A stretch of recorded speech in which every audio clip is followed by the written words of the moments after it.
It's turn 38 of this playthrough of Orb and Crown. Let's go straight to the replay and see what happened. Yes, looks like I'm about to lose some giants. That was a foolish move last turn.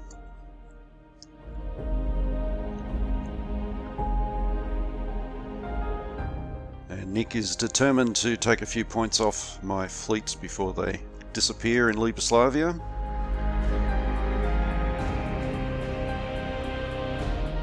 And more trouble in Mutina. Okay, so the Glacial Rift Frost Giants have got into their long ships and headed back to the frozen wastelands of Svardborg.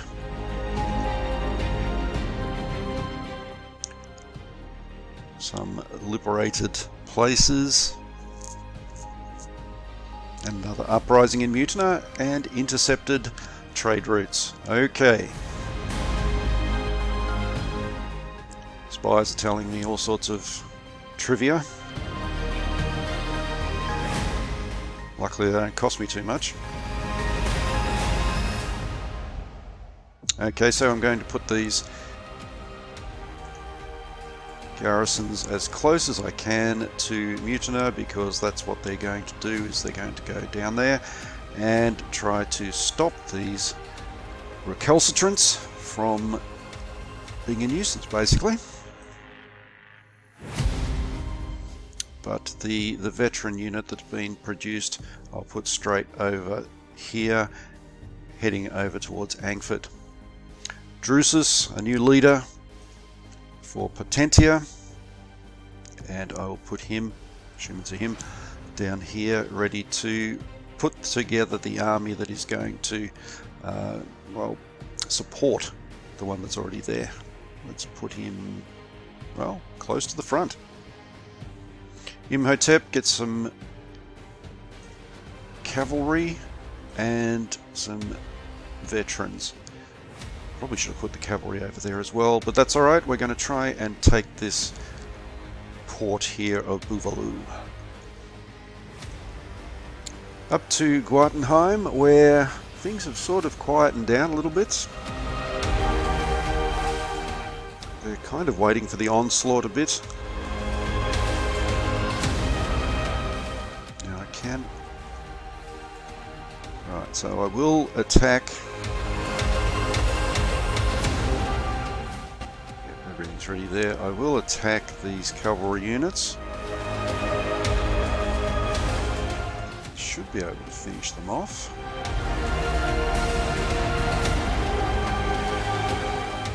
I could also attack there in Kaima, but maybe I'm better off just waiting for them to come to me. Always a bit dicey, but anyway, I'm going to reinforce them. The elite troops, the Death Guard elite, and hopefully they will lose a few points in attacking me, and then I can retaliate next turn. Alright. 456. I have 1, 2, 3, 4. I think they have to be native to Guatenheim, and I've only got 3, so I'm going to build another excuse me, so I've got a 4th one on the way, and I will build the 5th one so that once it comes online, there is a good chance that Zulrak and Kurtaga over here will join us. Alright, medium humanoids, here we go. Got 206 left over.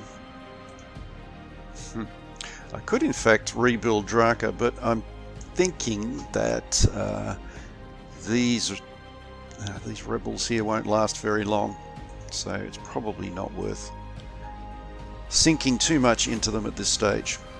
Alright, 206, I am going to, unless there's some diplomacy to be done, no, everything's invested. I'm now going to move to the Vikings.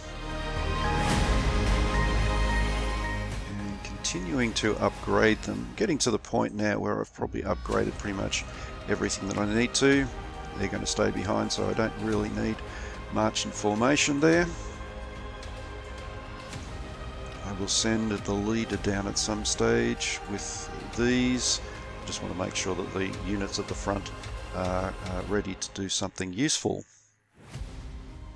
So I can in fact move into an attack position there. I'd like to take them out. They've only got an entrenchment of 1, so I should be able to do that. Let's try that out. I'm going to leave the dragon alone for now.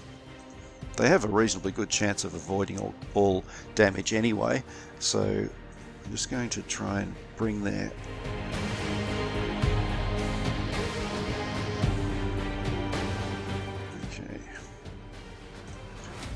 see if I can bring down their entrenchment and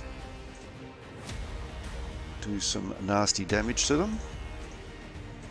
If I can take Donsborough, that would be a bit of a coup. Looks like I should be able to. If I can actually get in there. Right.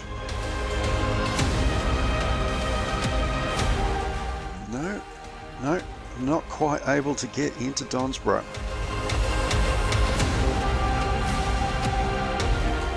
That's okay, we'll force march there. Oh, I've got to keep them there, don't I? How close can they get? Next turn I'll be able to move the leader out and not have to worry about a garrison being there or not being there. And bring some more of these down here. Well, I could actually get in there, couldn't I?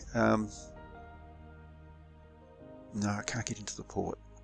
Sorry about talking to myself. This is not exactly great entertainment, but my thought process sometimes come out through my voice. That's what I tell myself anyway. These guys moving down, they will be able to garrison Iron Bay next turn as well.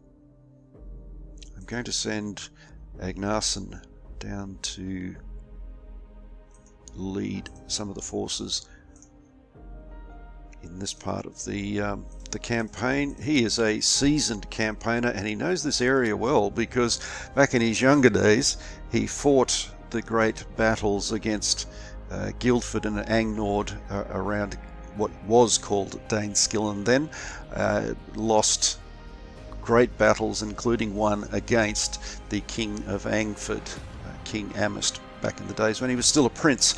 And so he has got a great wish to restore all of these lands to the Vikings and to wreak havoc upon Angnord in particular.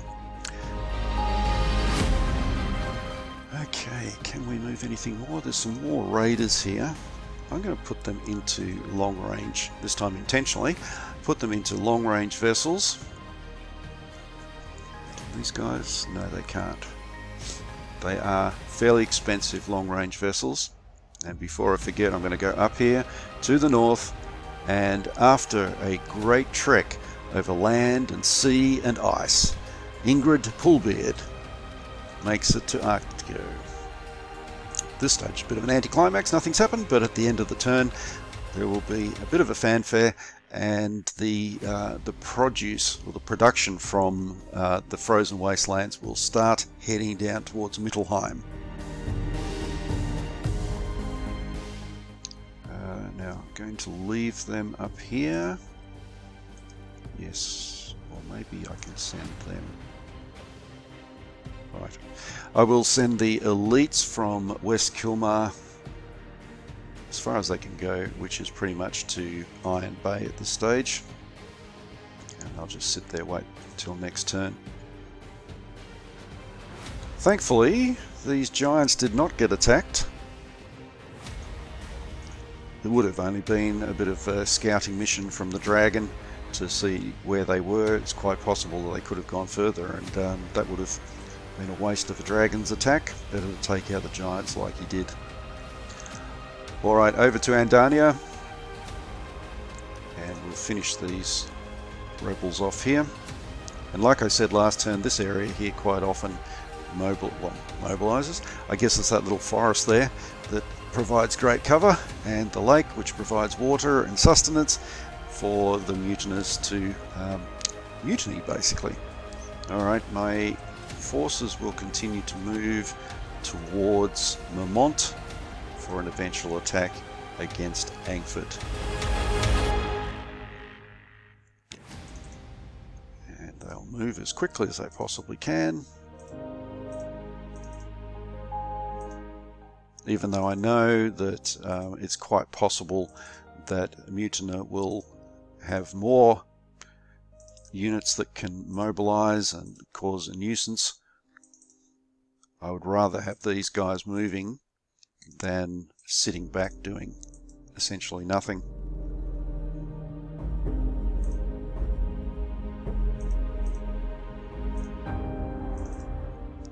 They can move pretty quickly with a forced march anyway. While I'm here, I will also upgrade the ships that are at port at the moment, in port at the moment. The leader I will send by ship.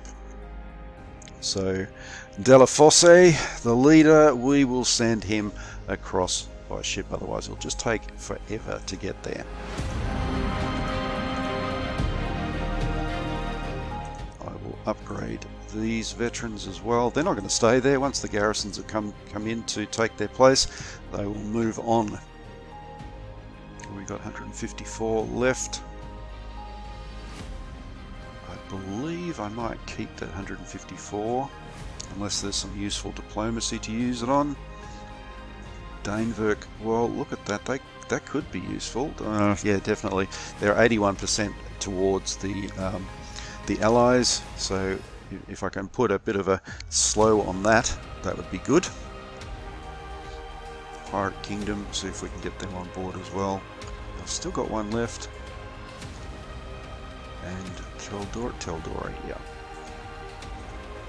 That would be nice to have on board as well. And they're going towards the Allies, so let's put the brakes on that too. Over to Potentia. As I said, all I'm going to do is prepare down here.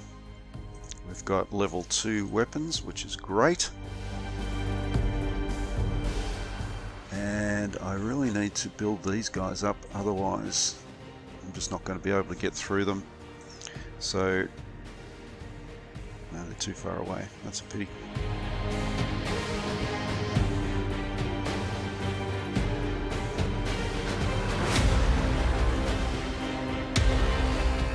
See if I can shove them out, which I have.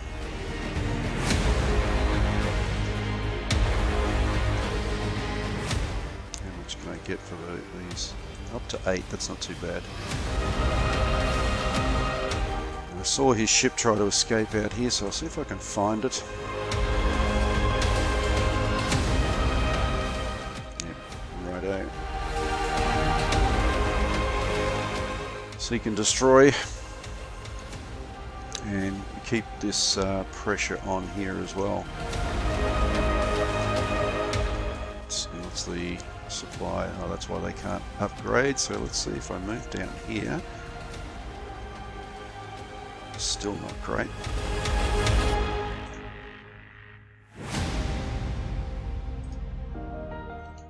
It's going to be 4 either way, isn't it? There. It's even worse. Okay. Alright, I'm going to take the decision to move out in preparation of moving back in.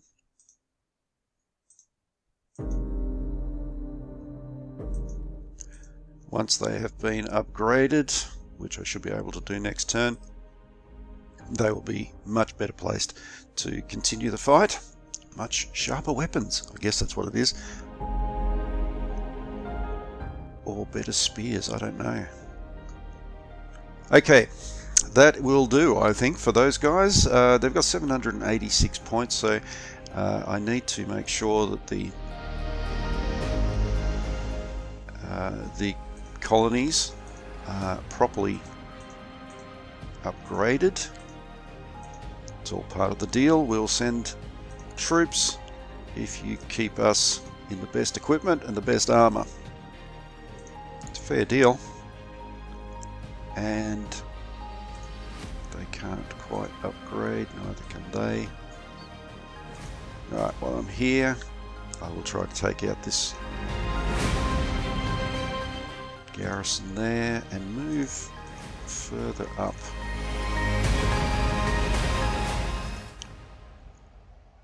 Right. No, too dangerous. Let's go. So they're running out of supply up here. I need to get a leader up so that you know, they get their morale up a bit. Morale's down to 24%. It's no wonder they're not particularly useful. But soon I will definitely have a leader in place to be able to help with that problem. Let's just upgrade them and move these guys into position where they can start probing towards Buvalu. Now, do they have... Nope, no uprisings in Braunanville. And the only other colony is this one, Transorum. Just going to upgrade them as much as possible. Still got 391 left. Last turn I bought a Sky Fighter, Sky Warrior, so this turn by Big Wings to basically bombard them. They are the equivalent of the tactical bombers in this game. Buy one of those and continue to build the Air Force. And finally, the Golden Carnate will continue to move, getting in some more dangerous spots now, so it might be time to think about reinforcing, but no one can get up to 10 at this stage. They can, so I'll do them. They can. No.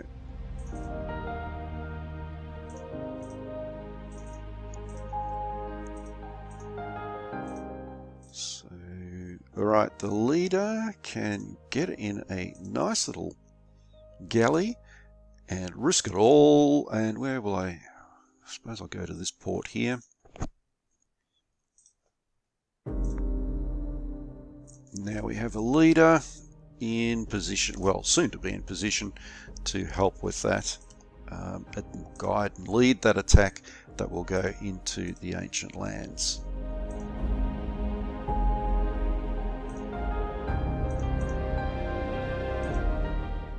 Supported by a bit of an air force as well. 236 points left. That's enough for some research if I can put some research into anything. 1575. Let's see, what do I need? Industry. I've got one in industry. Sky range, bombardment. I'm going to put into bombardment. That just increases the damage that big wings and giant wings do when they attack from the sky. Yeah, pretty straightforward really. Okay, that'll do for them. These ships here are still ships and submarines. Undersea units are still coming into port. So now we are pretty much ready to head out again, being refitted and resupplied. Right, looking out. Now I wanted to test that to see if I have actually fixed this map. Settings, mods, alright, text and terrain, or text only. And there we go, got the map back. Excellent. That's the thing with mods, when you change the name of the campaign, that mod folder needs to make sure that the campaign name is correct there as well. So I had to create a new one. Not that it was particularly difficult, just copy and paste it and rename the actual campaign, and it works fine. That, I believe, is all I need to do for this particular turn. We've got a couple of scouts, well, raiders really, out here. They'll stay out there just to make a nuisance of themselves again, and I will end the turn at this point. So we have suffered attrition, of course, and plague. My goodness. But an explorer has found the North Pole finally she has got there. The Frozen Wasteland surrenders, of course. Mutilheim plunders 189 gold pieces immediately from them. We've got the Mercoria Island has moved towards us, 23% towards Andania. Bit of a nuisance for the merchants. Sea fighting for Andania, which is a good timing. I can still upgrade some of those ships before they head out again, so I will do that. Makes them even more powerful. Next turn. Industry up to 80% for Andania. Armor, so Potentia now has level 2 armor and level 2 weapons, so they are getting stronger all the time. Ranged weapons for the Golden Carnate, so that's an automatic upgrade to their attack against light and medium armor. And now you can see Andania has got a large army, so now they are losing 200 gold pieces every turn that they have more than 10 units in the field. So that will reduce their ability in so many different ways. Probably the logical thing for me to do will be to disband one of those veteran units or elite or cavalry units next turn, so that is brought under control again. Yeah, I mean, there's no reason why you can't continue to have a large army, but there is a consequence to it. All right, thank you for watching, and I'll see you next turn.